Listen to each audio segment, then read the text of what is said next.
Bueno, buenos días. Vamos a iniciar entonces esta clase de repaso, ¿verdad? De todo lo que hemos visto en las últimas 3 semanas. De igual manera, esto le va a servir de previo a lo que es el examen el día martes, ¿verdad? 5 de mayo. Una de las principales temas que hemos visto ha sido la teoría de la norma jurídica, es decir, todo lo que es el derecho como sistema de normas. Las cosas fundamentales que nosotros mirábamos y estudiábamos eran las normas constitucionales. Recordemos que estas normas constitucionales son la cúspide de toda la norma, es en todo ordenamiento jurídico, las normas constitucionales es la norma de norma, es decir, nadie está por encima de la constitución política y obviamente esta es una norma de rango constitucional que va a venir y dando cabida al nacimiento de las leyes nuevas, ordinarias, que van a regular determinados aspectos de lo que es la vida, ámbitos civiles, penales, laborales, etcétera. Pero obviamente en las normas constitucionales, recordemos muchachos que nosotros encontramos todos los preceptos y las garantías constitucionales que todo ser humano tiene, que todo Estado tiene. De ahí nace lo que es el Estado de Derecho, que es pues el cumplimiento de la ley y el respeto a lo que es el aparataje estatal, es decir, los 4 poderes del Estado, ¿verdad? Habíamos hecho mención de que hay leyes de rango constitucional que complementan la Constitución, como bien explicábamos, que era la ley de emergencia, la ley electoral y por supuesto la ley 49, que es la ley de amparo, que es la que regula los 3 recursos, ¿verdad? El recurso por inconstitucionalidad, el recurso de amparo y el recurso de exhibición personal. Es decir, lo fundamental que ustedes deben manejar como todo estudiante de Derecho es que su constitución política, en ella encontramos los preceptos, garantías constitucionales de carácter supremo que están por encima de cualquier legislación ordinaria. Obviamente, esta ley viene y da cabida a leyes de carácter ordinario que van a determinar o arreglar diferentes aspectos pero específicos de lo que es la vida, ¿verdad? En ese sentido, entonces viene el segundo ítem que nosotros estudiamos, que son las leyes ordinarias. Dentro de las leyes ordinarias, nosotros encontramos el código civil, el código penal, el código laboral, el código de familia, etcétera. Obviamente, esos son leyes de carácter objetivo. También encontramos lo subjetivo o lo procedimental, que en este sentido estamos hablando de derecho procesal civil, derecho procesal penal, derecho procesal laboral, haciendo la observación de que el Código de la Familia es el único código que contiene un mismo cuerpo de ley, ley objetiva y ley subjetiva, ¿verdad? Del libro 1 al libro 5, este Código de la Familia habla lo que es el ámbito objetivo y en el libro sexto habla del proceso especial común de familia, es decir, el procedimiento. ¿Qué encontramos también desde las leyes ordinarias? Encontramos todo lo que es ley de agua, ley de mina, ley de extranjería, ley de edificación ciudadana, etc. Son leyes ordinarias. Otra cosa que encontrábamos también eran las normas, las reglamentarias. Recordemos que yo les explicaba que toda ley tiene que tener un reglamento. ¿Me explico? Toda ley tiene un reglamento. La ley es más general, el reglamento ya te establece cómo se va a aplicar esa ley, ya de una manera específica. Entonces, toda ley te la tiene que leer y aparte de eso, tiene que buscar su reglamento. Hay leyes que ya vienen en un mismo cuerpo, su ley y su reglamento al final, para que usted pues le comprenda de una manera mejor. También tenemos las normas individualizadas. Recordemos que las normas individualizadas son normas que recaen específicamente sobre una persona. Bien poníamos el ejemplo de la sentencia de alimento, que el obligado pues es una persona nada más. Eso era lo más relevante de lo que era el derecho como sistema de normas. También recuerdo que habíamos visto lo que era el ámbito espacial, el ámbito temporal, el ámbito material y personal de lo que era la ley. Recordemos que el ámbito espacial es donde se va a aplicar la ley. Poníamos aquel ejemplo de que el 1 de agosto es feriado solamente en Managua, pero en Chinandega y en León es un día normal de trabajo. Ejemplo, este viernes 1 de mayo es un feriado nacional. ¿Dónde no va a haber trabajo? En todo el territorio de la República de Nicaragua. Entonces, ¿dónde se está aplicando la ley o el ámbito espacial de esta ley? Va a ser en todo el territorio nacional. El ámbito temporal, pues ya recordemos nosotros que hay leyes que son simplemente por un tiempo específico, llevan una vigencia determinada y una vez pues que ha producido ya su efecto jurídico, pues ya esa ley queda sin vigencia. Lo material, recordemos que toda norma, toda ley va a regular ámbitos materiales distintos. Hay ámbito civil, hay ámbito penal, hay ámbito laboral. Es lo mismo que nosotros digamos materia civil, materia penal, materia laboral. Es por eso que usted se puede encontrar con un colega que le puede decir, yo me desarrollo en la materia civil, yo me desarrollo en la materia penal, etc. Eso es, muchachos, lo más relevante, lo que es el derecho como sistema de normas. Luego, nosotros estudiamos también lo que era el segundo curso de introducción al derecho y empezamos con la teoría de la norma jurídica. A ver, ¿por qué teoría? Porque la ley se hace para algo, la ley busca cómo regular algo. Entonces, dentro de la teoría de la norma jurídica, una de las cosas fundamentales que la doctrina nos explicaba es que la norma es en sentido estricto, es jurídico, porque no queda a un libre arbitrio el cumplimiento. No, toda norma trae fuerza, trae coerción para hacerse cumplir. Recordemos el ejemplo que nosotros establecíamos con la ley de tránsito. La ley de tránsito te establece que si usted no anda el cinturón de seguridad, usted va a tener una multa de 400 córdobas. Si usted no anda su sobre obligatorio, va a tener una multa de 1.500 córdobas. Entonces, muchachos, en ese sentido, la ley en sí trae coercibilidad inmersa en lo que es su precepto. Recordemos que toda ley lleva un precepto, lleva una sanción. Entonces, la ley no queda a un simple arbitrio de que el ciudadano si quiere la cumple o no la cumple. No, la misma ley trae mecanismos de coercibilidad para hacerse cumplir. Recordemos que la coerción significa fuerza en el derecho. Pues en ese sentido, la ley trae impresa en ella misma coercibilidad para hacerse cumplir. Otra de las características fundamentales que nosotros analizamos era la característica exactamente de la norma jurídica, y una de ellas era la bilateralidad. Recordemos que toda norma es bilateral porque es emanada por el órgano competente, en este caso la Asamblea Nacional, y que los destinatarios de la norma jurídica éramos nosotros. Pues ahí es donde se estudia la bilateralidad de la ley. Hay dos personas. No podemos encerrar la bilateralidad en que simplemente la dicta el órgano y que nosotros somos los destinatarios de la norma jurídica. No, recordemos que toda ley también nace de un contrato, de una ley o del contrato.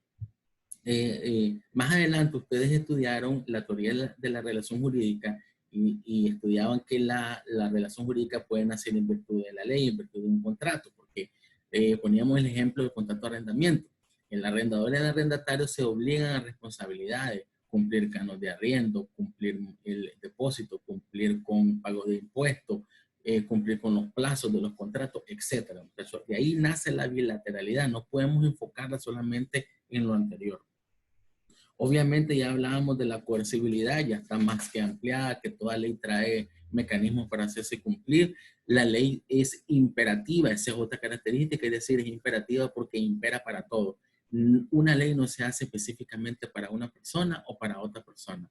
No, la imperatividad de la ley es que impera para todo y todo el mundo debe de cumplirla, muchachos. No hay excusa ni que nadie pueda alegar ignorancia de la ley, porque simple y sencillamente nuestro ordenamiento jurídico prohíbe la ignorancia de la ley. Nadie puede presumir ignorancia de la ley, muchachos. Otra cosa es, estudiamos la validez formal.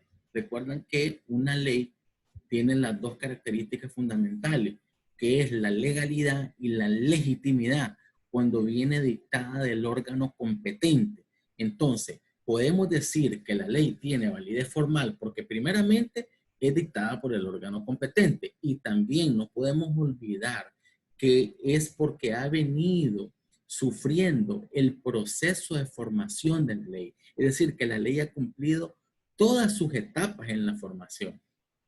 Desde que fue un anteproyecto, desde que se discutió en lo general por los diputados de la Asamblea, luego se discutió en lo particular, que es artículo por artículo, luego se sanciona, luego se promulga, luego se dice la iniciación de la vigencia, el periodo de veto que se le da al presidente. Entonces, todo eso, muchachos, el proceso de formación de la ley que ustedes estudiaron en el primer parcial, ya ustedes entonces pueden decir cómo es que una ley se le da las dos características fundamentales de legalidad y formalidad y legitimidad, porque viene del órgano competente y porque viene el proceso de formación de la ley de una manera pues responsable. La permanencia, obviamente, otra característica, la permanencia es cuando una ley tiene una vigencia determinada o simplemente puede haberse promulgado hace 10 años, esa ley sigue, pues nosotros teníamos códigos civiles de 100 años de vigencia, muchachos. Desde 1906 teníamos nuestro primer código civil y hasta que se aprobó el nuevo código civil, entonces ya terminó la permanencia o la vigencia de esa ley.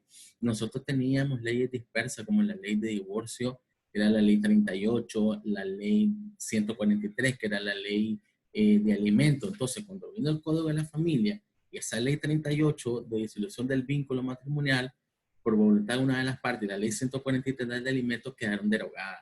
¿Por qué? Porque entró en vigencia el nuevo Código de la Familia. Entonces, ahí es donde se estudia la permanencia de una ley.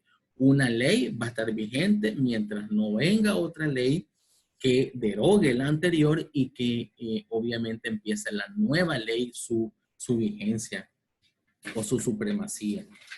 Una de las cosas también que ustedes han investigado, que me han elaborado en sus trabajos, es la hipótesis de la norma jurídica. Muchachos, y la hipótesis de la norma jurídica siempre debe de ir enlazada con la naturaleza de la norma jurídica. Recordemos que nosotros explicamos en las primeras clases del primer parcial que la naturaleza de la norma jurídica es para qué se creó una ley, para qué se promulgó, qué es lo que va a regular. La naturaleza de la ley de tránsito es regular el tránsito. La naturaleza de la ley de identificación ciudadana es identificar a los ciudadanos nacionales, extranjeros, que estén en el territorio nacional, etc.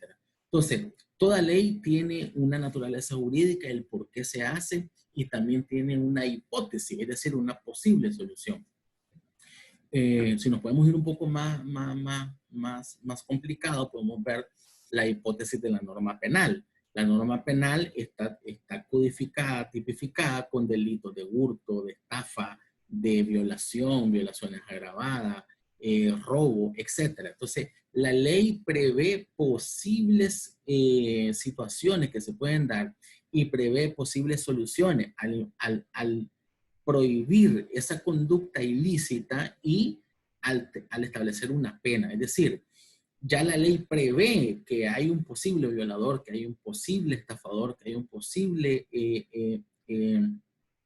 precarista, que hay un posible estafador, que hay un posible traficante de droga, etc. Entonces, la ley trae en sí o regula posibles situaciones que hipotéticamente pueden surgir. Recordemos que también la ley es considerada como forma de las formas sociales.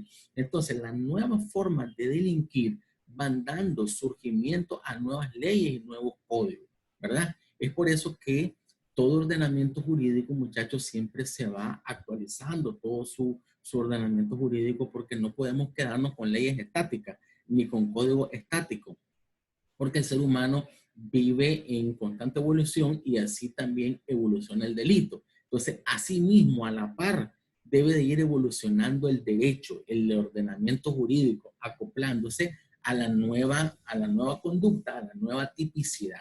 Hay una nueva conducta de delinquir, debe haber una nueva tipicidad, es decir, una tipificación, una nueva ley, un nuevo código.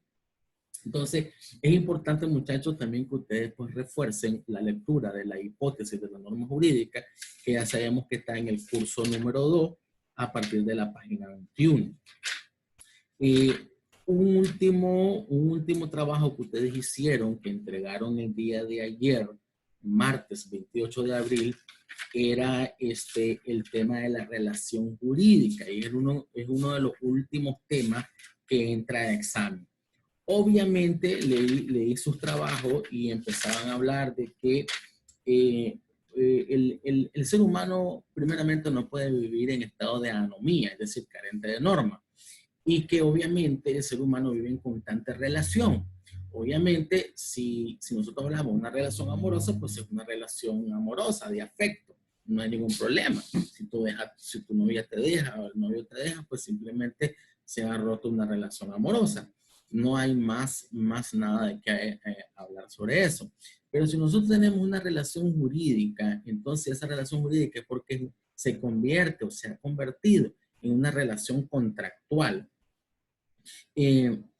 Si usted contrata a una empleada en su casa, ahora se le llama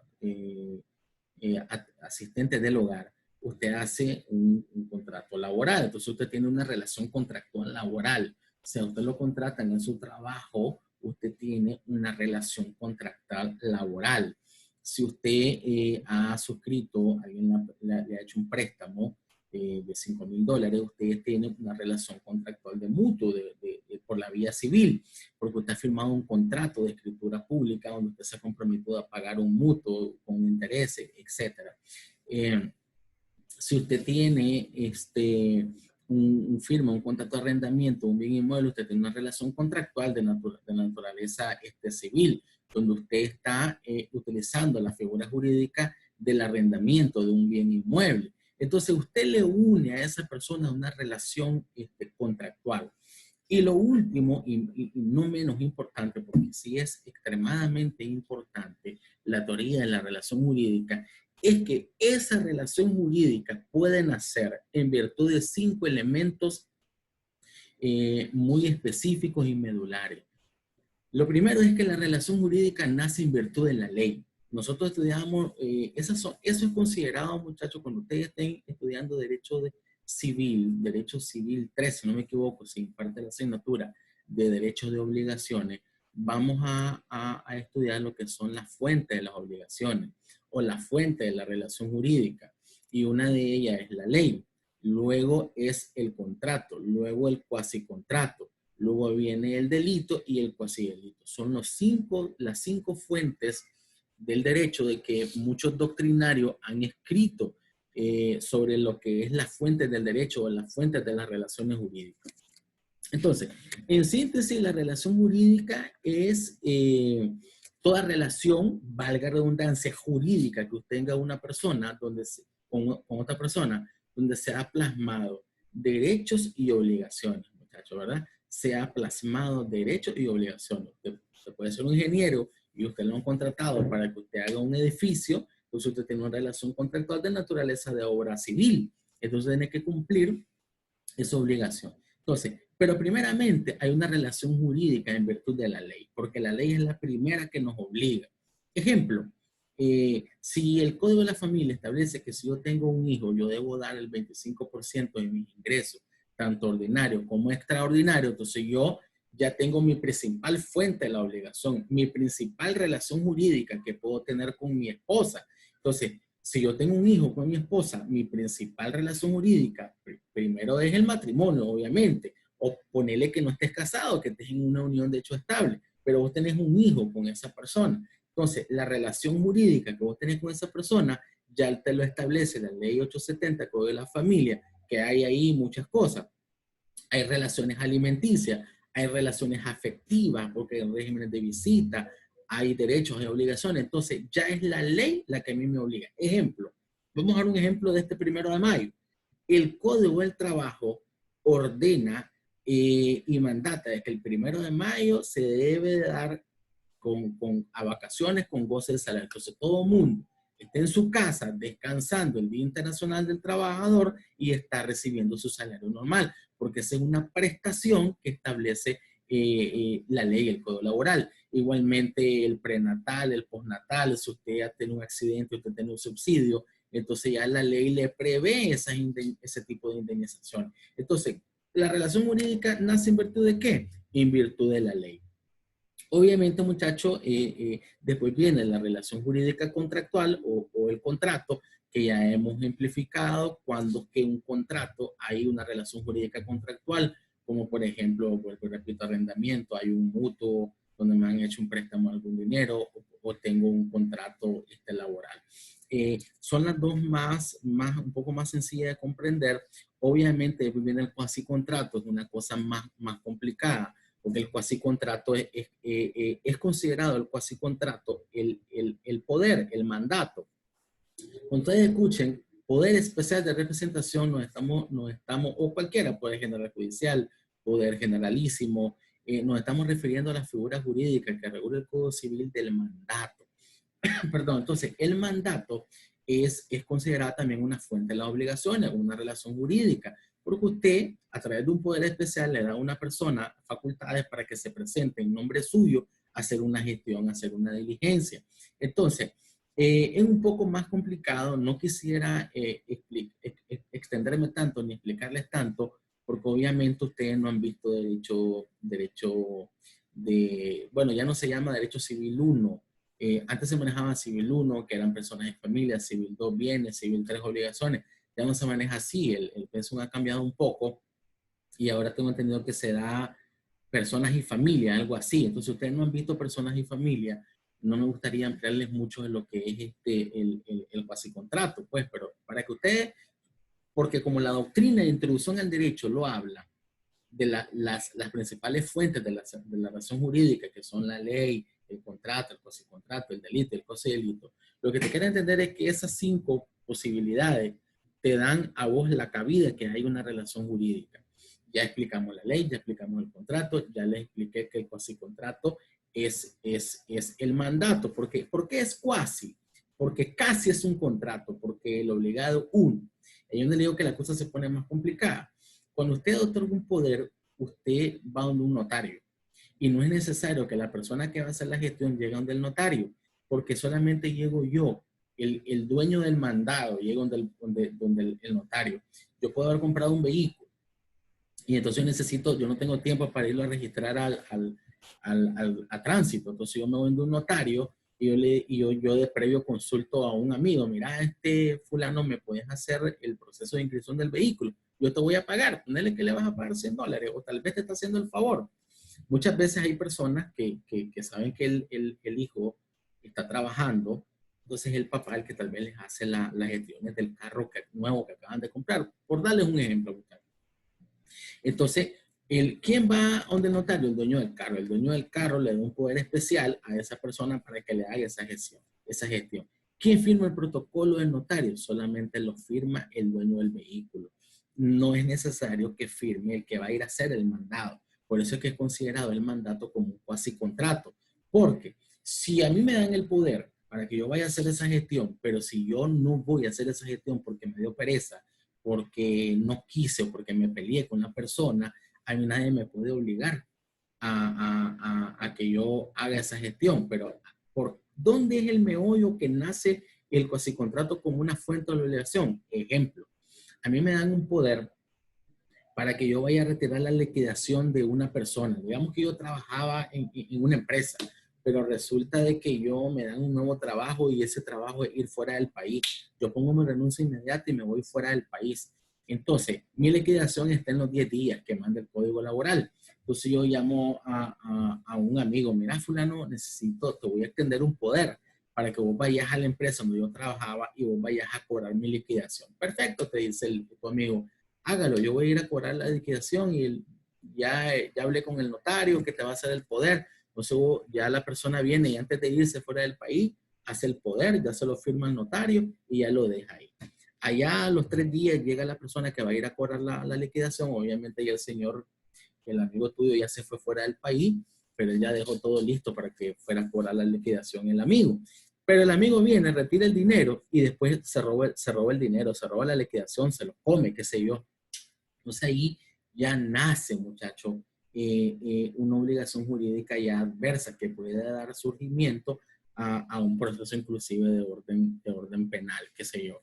Ya el delito y el cuasi delito, es decir, el delito es una relación jurídica, por así decirlo, aunque ustedes no lo crean, el hecho de que si usted va con su vehículo y usted lesiona a alguien de una manera imprudente, a usted lo llevan a los juzgados a procesarlo o sea, por homicidio, o sea, por lesiones. Entonces usted tiene una relación de orden penal con esa persona que usted acaba de lesionar.